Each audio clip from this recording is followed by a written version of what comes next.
Hi guys, I wanted to give you a little tutorial on our new app.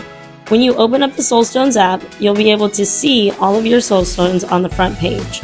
You can also click on your profile and go through all the moments and memories that you posted on every single Soulstone that you have ever had in your presence. Next, if you want to scan your stone, you press the rings at the bottom, bring your stone up to your phone, and it will go ahead and scan it quickly for you, where you can go to your moments and memories that you have posted on that specific stone, and it will pull up on a profile-like view, kind of like the one you're seeing on the screen now.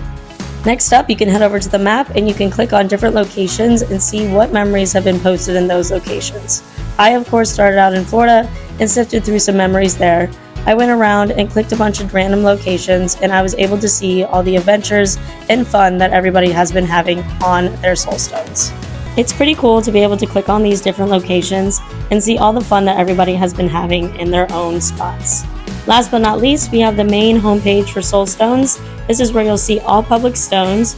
You can see the comments, the likes, the name of the stone, the pictures, and you can see all the journeys that everybody's been going on. I hope this helps a little bit, and I hope everybody's enjoying the app as much as I have. See you later, guys.